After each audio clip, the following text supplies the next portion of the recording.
Nanonotice mo sa kanya na yung mga simpleng conversation ninyo na uuwi sa away. Wala ka namang sinabing hindi maganda, pero palagi siyang galit, palagi siyang irritable sa tuwing nandyan ka at kakausapin mo siya. Maitim ba skin? Underarm at singit mo? K-Skin ang bahala sa'yo. Premium ang ingredients, paraben-free and sulfate-free, and FDA-approved, kaya safe for everyone. With K-Skin, ibalik ang alindog mo. Huwag nang magpahuli. Hi guys! Welcome back to our channel. Kamusta po kayong lahat? Sana ay nasa mabuti po kayo. At sa mga hindi pa po nakakakilala sa akin, my name is Cheryl Ting. At kung bago lang po kayo sa channel na to, pwede po pong makahingi ng isang favor to please consider to subscribe dito po sa ating channel. And also, huwag nyo na rin po sanang kalimutan i-like and i-follow ang ating Facebook page official and also ang ating TikTok account, Cheryl Ting. Maraming salamat po. And for today's video is, let's talk about relationship. Gusto mo bang malaman kung ang relasyon nyo ay tapos na? Oo, nasa relasyon ka. Pero pakiramdam mo, mag-isa ka na lang. Is your relationship over? Number 1 sign, wala na yung emotional connection ninyo. Wala na kayong mga shared connection or topic. Wala na yung mga conversation ninyong nakakatuwa. Wala na yung mga tawanan ninyo. Wala na yung deep conversation. Hindi ka na nagpapakita sa kanya ng kahinaan mo at ganun din siya sa'yo. Parang kanya-kanya na kayo ng buhay. Kanya na kayo ng plano. Hindi na kayo tulad ng old days na lahat na lang pinag-uusapan ninyo sa relasyon. Mapasarili mong buhay, mapasarili niyang buhay, madalas pinag-uusapan nyo. Number 2, yung communication ninyo nagiging aggressive na. Nanonotice mo sa kanya na yung mga simpleng conversation ninyo na uuwi sa away. Wala ka namang sinabing hindi maganda, pero palagi siyang galit, palagi siyang irritable sa tuwing nandyan ka at kakausapin mo siya. Hindi na kayo nag-uusap ng normal. Pag hindi ka naman nag-initiate ng conversation sa kanya, tahimik lang siya. Tinatrato ka niya ng silent treatment. May mga ganyan kasing couple na yes, together physically, but they are not together emotionally. Nasa isang bubunga kayo, umuwi naman siya ng tamang oras, umuwi ka rin naman sa bahay ninyo after trabaho ninyo, pero hanggang gano'n na lang. Hindi na kayo nag-uusap. Kasi nga, sa tuwing magkakaroon kayo ng conversation, yung normal conversation ninyo na uuwi sa pag-aaway.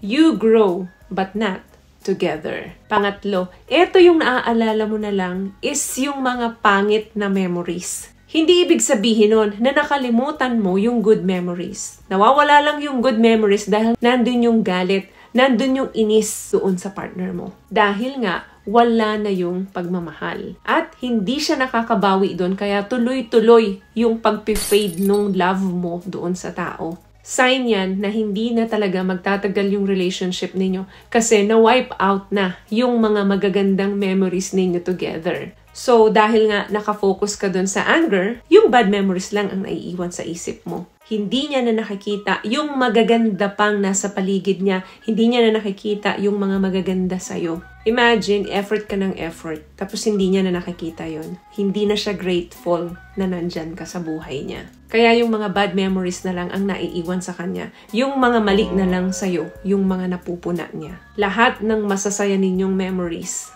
wala na yun. Not because nakalimutan niya. That is because nandun yung anger at nandun yung wala ng pagmamahal sa'yo. Madalas, awa na lang or yung comfort is nandoon kaya hindi siya makaalis. Inaantay na lang yan na matapos or maging over yung relationship nyo. What I love about this product, itong No More Dark Secret ng K-Skin, bukod sa may advanced whitening na siya na kung saan pwede niyang matulungan na pumuti yung mga singit-singit mo, moisturizing, meron siyang anti-irritation, antibacterial, maintain healthy pH level. Hindi lang pambabae, meron din po tayong pang lalaki. Another thing, para naman sa'yo to, kini-question mo na yung future ninyo together. Yung bang tipong hindi mo na siya nakikita, nakasama mo siya pag tumanda ka. Hindi mo na nakikita yung picture ninyo together after 10 years at piniprepare mo na yung sarili mo kung ano yung gagawin mo pag naging solo ka. Or kung papaano yung gagawin mo kapag nagkahiwalay kayo. Ganun na palagi yung tumatakbo sa isip mo. Preparation na lang kung ano yung gagawin mo sa buhay mo. Hindi na sa buhay ninyong dalawa. Ganyan yung mga signs kapag ang relasyon ninyo ay patapos na. Another thing, wala na yung physical intimacy. Oo nga, minsan nandun pa rin naman, nagsisex pa rin kayo, pero hindi mo na nararamdaman yung pagmamahal niya. Kasi yung physical intimacy, labing form yan eh. Magkakaroon muna kayo ng intimate moment bago yung S. So, magkaiba yun. Yung intimate, nandyan yung paglalambingan, nandyan yung hahalik-halikan ka muna, yayakapin ka, sasabihan ka ng I love you. Yan yung part ng ilan sa mga intimacy.